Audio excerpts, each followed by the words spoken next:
Tadi aku kayaknya naruh kacamata deh. Di mana ya? Kok nggak ada? Ternyata kacamatanya habis itu ketemunya ada dipakai di Bandung. Siapa yang sejak hamil atau punya anak jadi sering pelupa? Ayo angkat tangan.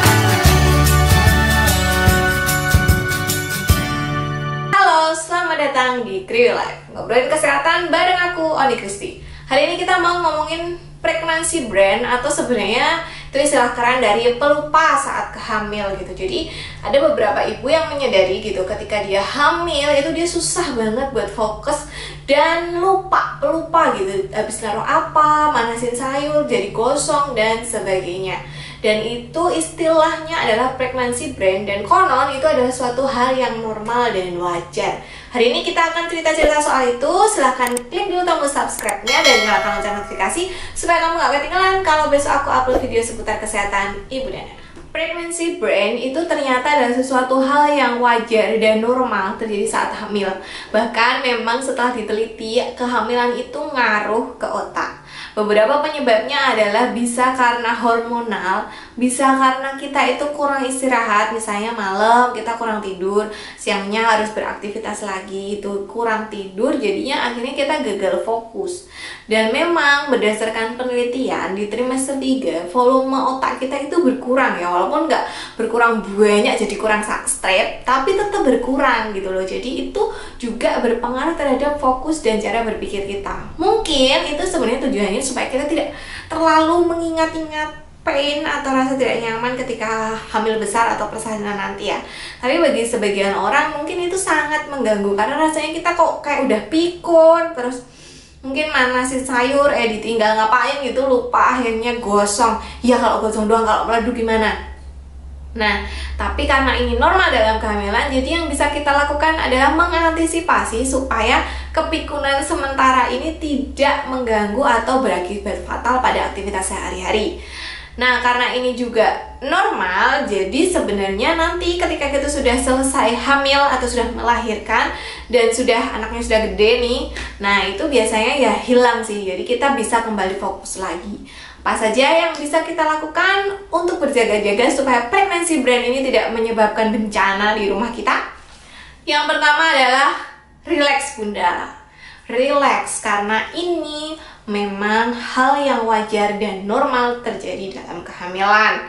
Relax di sini artinya tidak melupakan diri untuk mindfulness. Jadi coba latihan meditasi supaya bisa lebih fokus dan lebih mindfulness, menyadari kondisi kita saat ini sedang hamil, menyadari kalau ya memang kayak gini keadaannya. Jadi kalaupun makan itu coba deh biasakan sekarang makannya pakai mindfulness supaya nggak melatih konsentrasi itu. Makan ya makan aja gitu. Kalau makan sambil baca, makan sambil nonton video saya, nah itu nanti kita fokusnya terpencar, dan itu salah satu cara yang akhirnya kita jadi mudah lupa. Jadi usahakan kita mindfulness. Rasakan kalau makan ya makan dengan mindfulness, bener-bener dinikmati makanannya gitu. Jadi relax aja, tenang aja, usahakan fokus. Nah, yang kedua adalah membuat reminder atau catatan. Nah, HP kita kan sudah canggih ya kan, ada pengingatnya. Nah, itu dibikinlah, ditulis pengingat gitu. Kalau aku sih kebetulan aku kan suka nulis jurnal gitu. Jadi biasanya memang di jurnal itu aku tulis hari ini harus ngapain aja. Bahkan nyuci baju pun aku tulis, karena kalau enggak itu bisa lupa. Jadi biasakan bikin kayak gitu. Mungkin bisa ditambah di kulkas atau ditambah di depan pintu kamar gitu, yang mudah dilihat. Jadi apa sih sebenarnya yang minggu ini harus kita lakukan atau hari ini harus kita lakukan. Jangan-jangan nanti punya janjian sama dokter lupa ya kan. Jadi penting banget untuk bikin reminder. Nah, yang ketiga adalah dengan mengkonsumsi makanan yang mengandung omega 3 atau DHA gitu.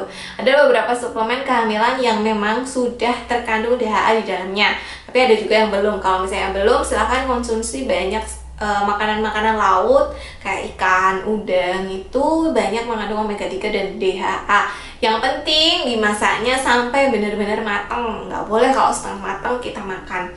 Nah, ada yang bilang kalau misalnya ginkgo biloba itu kan bisa meningkatkan konsentrasi. Tapi kalau misalnya hamil nggak perlu konsumsi ginkgo biloba, karena ginkgo biloba sendiri belum ada research apakah dia itu ngaruh ke kehamilan atau enggak. Dan yang terakhir, untuk mengatasi supaya pregnancy brain atau pelupa atau tidak fokus saat hamil hamil ini tidak melebar kemana-mana dan menjadikan bencana sebelum negara api menyerang adalah dengan memberdayakan suami. Ya, ini pasti pada suka nih yang gak LDR. Kalau yang LDR pasti aduh gimana cara memberdayakan suami, ya kan bisa via telepon Bu.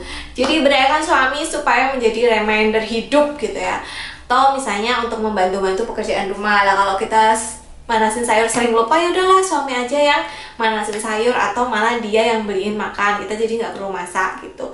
Jadi usahakan suami untuk menjadi reminder, pengingat hidup kita. Nah, ini biasanya berguna saat persalinan, karena kadang ketika kita persalinan, pregnancy brain ini memegang peranan yang sangat besar. Jadi kadang kita lupa nih, udah belajar nafas di Creamy Life, udah nontonin video-videoku tentang cara mengejan, tapi pas persalinan kok lupa ya. Nah, itu pentingnya peran suami juga di situ. Jadi biasanya suami yang mendampingi ibu terus-terusan kan, karena kan kalau misalnya petugas kesehatan bidan atau dokter mungkin ada pasien lain, pasti ibunya akan ditinggalkan dulu. Nah, kalau suaminya kan ya pasti di situ terus. Nah, itu makanya perhatikan supaya suaminya juga kalau bisa belajar nafas atau tahu cara mengejan. Jadi nanti dia yang akan menjadi pemandu kita gitu. Biasanya aku selalu minta sama para suami-suami ini tatap mata istrinya lalu bilang fokus, fokus. Bapaknya juga nafas, ayo bapaknya juga nafas, tarik nafas, buang nafas, tarik nafas, buang nafas. Kenapa? Karena ketika kita hamil dan kita salah. Kenapa? Karena ketika kita melahirkan dan fokus kita udah kemana-mana, ketika kita menatap mata orang yang kita cintai dan dia itu tarik nafas, buang nafas, tarik nafas, buang nafas, otomatis kita akan ngikutin. Biasanya sih dulu kalau ada aku ya, aku akan bu, ayo bu, tatap mata saya. Tapi bukan kayak Deddy Corbuzier ya, tatap mata saya, enggak gitu. Tapi tatap mata saya bu, ayo ikuti saya nafasnya ya, tarik nafas pelan-pelan, buang pelan-pelan, kayak gitu. Jadi tolong suaminya juga disuruh nonton video pelajaran nafas nih, jadi supaya bisa menjadi reminder hidup atau pengingat kita, pemandu kita saat kita melahirkan. Oke, itu dulu bahasan tentang pregnancy brain. Semoga bermanfaat, semoga mengurangi kegunda-gulaan kenapa sih aku sudah pikun gitu ya. Semoga ibu-ibu yang nonton ini selalu sehat, selalu bahagia, lancar kehamilannya, lancar persalinannya. Silahkan share video ini. Kalau misalnya kamu merasa video ini bermanfaat, silahkan klik tombol subscribe-nya supaya nggak ketinggalan kalau aku besok upload video seputar kesehatan ibu dan anak. Dan silahkan tinggalkan komentar kalau misalnya ada cerita yang mau diceritain atau pengen sharing atau ada pertanyaan. Sampai jumpa di video selanjutnya. Bye-bye.